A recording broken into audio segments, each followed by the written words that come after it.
vais vous expliquer maintenant les méthodes de valorisation énergétique, alors les différents types de digesteurs et les possibilités de valorisation du biogaz. Donc pour anticiper la valorisation du biogaz, on a vu qu'il y avait, pour savoir par rapport à un substrat quelle production de biogaz, on avait un test, le BMP. Pour anticiper pour une installation future quelle quantité de biogaz je vais avoir et du coup quelle valorisation je peux imaginer, le test c'est l'essai pilote. Donc là c'est vraiment le modèle réduit de l'unité, donc de la cuve de fermentation, et on va l'alimenter, le faire fonctionner de la même manière que la future unité, donc avec une alimentation journalière, avec le contrôle des différents paramètres, une agitation avec une certaine fréquence. Donc c'est exactement le même fonctionnement et on va pouvoir ainsi vraiment sortir les rendements de production de gaz, de qualité de gaz, notamment en H2S, on a vu tout à l'heure, pour anticiper, imaginer et concevoir la valorisation et tous les traitements qu'il va falloir mettre en place. Quelques éléments qu'on sort avec ces essais et qui servent dans le dimensionnement d'une unité. D'abord, la teneur en matière sèche de l'introduction. Du coup, est-ce qu'on va être, sur quel procédé on va être, voie humide, voie sèche, on va le voir. Le temps de séjour, donc là ça va impacter directement sur le volume du digesteur. En fait, le temps de séjour c'est le volume utile du digesteur par rapport au débit, donc par rapport à la quantité de matière introduite chaque jour. Donc ça impacte évidemment directement sur le volume de la cuve. La charge organique volumique, donc ça c'est quelle quantité de matière organique je peux mettre dans mon digesteur. Donc je vous disais tout à l'heure, c'est un petit peu comme une vache, il faut faire attention à l'équilibre alimentaire et aussi à éviter l'indigestion. On va pouvoir mettre une certaine quantité de matière organique et avoir une quantité de biogaz. On va ajouter un peu plus de matière organique, on aura un petit peu plus de biogaz. Mais il y a un moment où cette relation linéaire s'arrête et où il y a en gros indigestion, où plus on va mettre de matière organique finalement, et on n'aura plus de production supplémentaire de biogaz. C'est ce paramètre qui est très important à mesurer en digesteur pilote pour optimiser finalement mon fonctionnement et du coup mon dimensionnement de cuve. Donc la charge organique, c'est la quantité de matière organique introduite par rapport au volume utile de digesteur. Dernier paramètre qui va impacter directement sur la valorisation du biogaz, c'est le rendement volumique de biogaz. C'est combien j'ai de biogaz produit en 24 heures par rapport à mon volume de digesteur. Quand on dit biogaz, c'est évidemment aussi méthane et surtout méthane, puisque la teneur en méthane et la qualité générale du biogaz va impacter sur sa valorisation.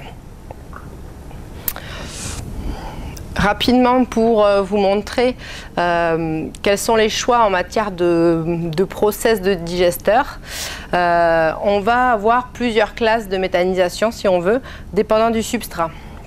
Donc pour tout ce qui est liquide, tout ce qui est substrat pompable, si la matière organique est soluble, on va passer sur des digesteurs en voie liquide. Donc là où la matière sèche en gros est inférieure à 3%.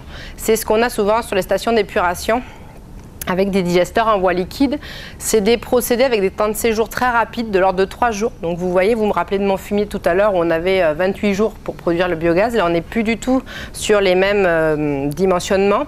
Et en fait, c'est des digesteurs où la flore bactérienne reste dans le digesteur et où on fait passer à travers l'effluent qui va être à dégrader. Mais la matière organique, la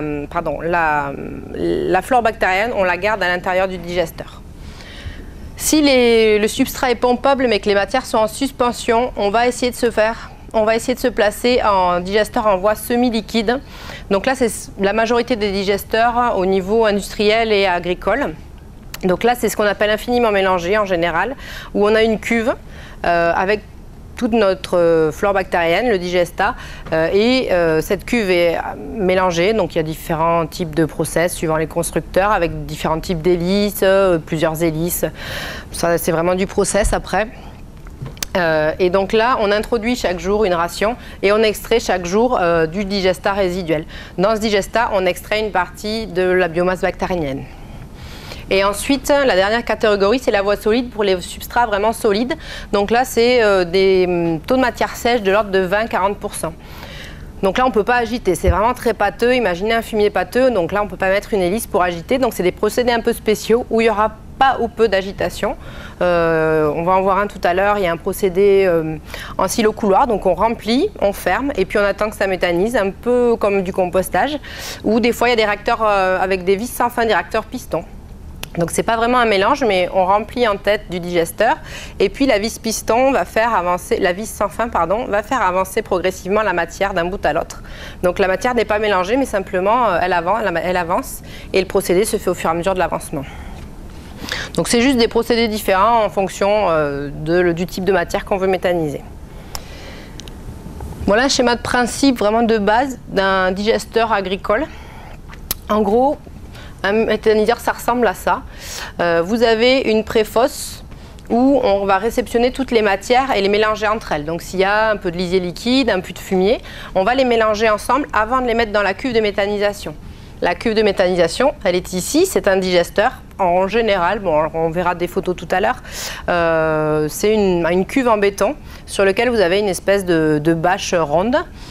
Ça, c'est le gazomètre, la bâche ronde, dans lequel en fait on récupère le biogaz et où il est stocké. Cette bâche, elle va se gonfler et se dégonfler au fur et à mesure de la production et de la consommation du biogaz. De la consommation évidemment pour la valorisation. Et ensuite, à la sortie de cette cuve, on a une seconde cuve de stockage du digesteur. Du stockage du digesta.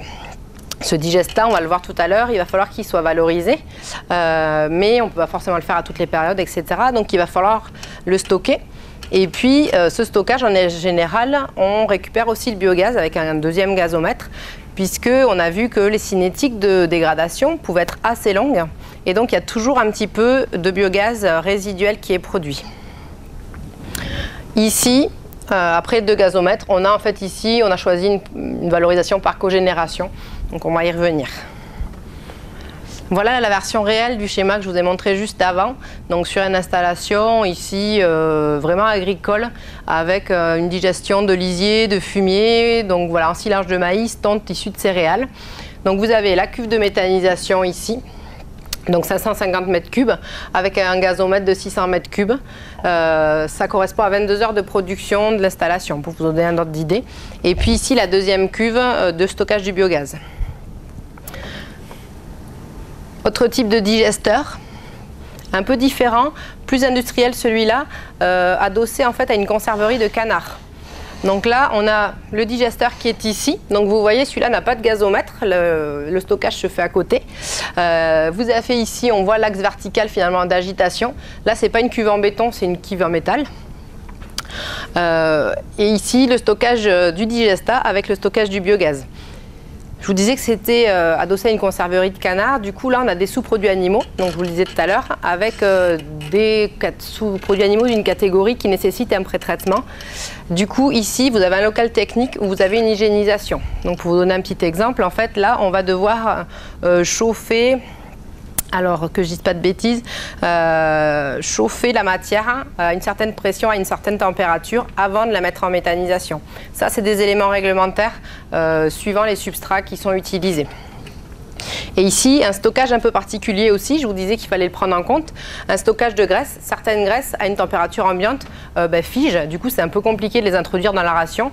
Donc sur ce type de graisse, il a fallu mettre en place une cuve chauffée pour que les graisses restent liquides et que l'alimentation soit facile.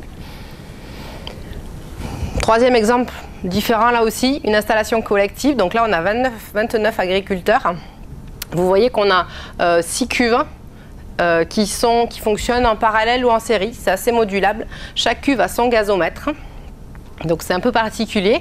Par contre, vous pouvez voir des éléments de stockage des intrants un peu différents. Donc vous avez des silos couloirs, vous avez des plateformes de compostage, vous avez les trémies d'alimentation, donc là pour tout ce qui est solide, fibreux, et puis des cuves pour tous les fluents liquides, donc lisier ou boue.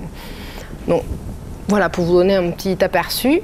Et dernier exemple, cette fois-ci d'un digesteur en voie sèche. Donc là, c'est un mélange en gros de fumier, de lapin, de bovin, qu'est-ce que j'ai mis, retrait de fruits et légumes et issus de céréales. Donc le mélange d'introduction a un taux de matière sèche de l'ordre de 25-30%. Et en fait, donc là on n'en voit qu'un, mais il y a 5 silos couloirs, donc c'est vraiment en fait 2 murs. Le plancher, les murs sont chauffés. On remplit en une seule fois avec un tractopelle. Et puis ensuite, on vient fermer, bâcher. Donc ça, c'est toujours mon gazomètre. Et ça reste 70 jours. Donc là, pour le coup, on est sur des temps de séjour, vous voyez, beaucoup plus élevés. Évidemment qu'un voie liquide, on a sur 3 jours, mais beaucoup plus élevé aussi qu'un digesteur semi-liquide, où on a des temps de séjour de l'ordre, suivant les matières, de 30 jours, on va dire. Donc voilà pour les exemples. Quelles possibilités de valorisation pour mon biogaz?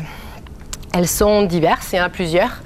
Donc on a une première solution, c'est une valorisation en chaudière avec une production de chaleur. Ensuite, deuxième possibilité, c'est utilisation du gaz dans un groupe électrogène avec la production d'électricité. Ce qu'on trouve souvent, en fait, c'est intermédiaire, c'est de la cogénération.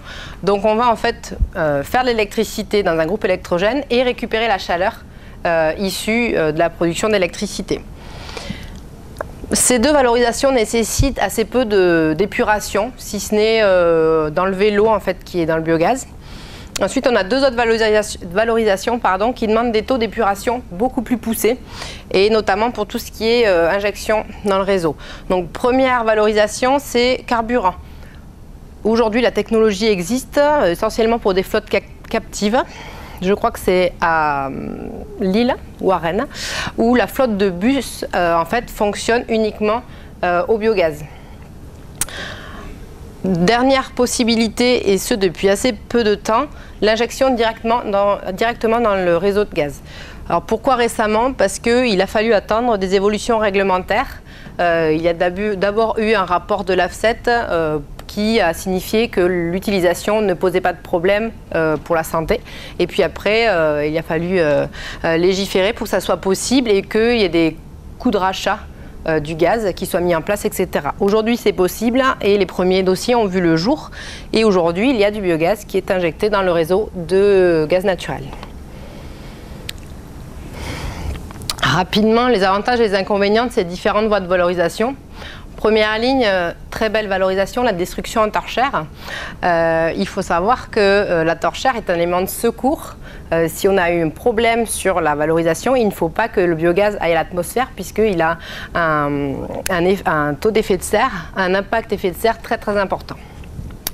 Donc on n'en parlera pas, c'est pas vraiment une voie de valorisation. Ensuite, on a la combustion. Donc les avantages, c'est des installations qui sont relativement peu coûteuses, on va voir par rapport à d'autres éléments de valorisation. Ces chaudières peuvent travailler soit avec le gaz naturel, soit avec le biogaz. On a vu que la composition était assez similaire. Donc on peut avoir des installations modulables.